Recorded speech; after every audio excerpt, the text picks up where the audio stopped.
Ayan na, tingnan mo yung akin. Tingnan mo guys, tingnan mo. Ayan si ate. Naman na siya guys, ang nakapapangit siya sa'yo. So, ito po guys. Kakain po tayo. Kutsara. Okay.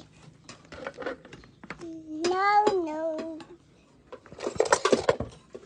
So, itong kutsara natin, may pinidor pa tayo dito, diba? Itong pinidor namin.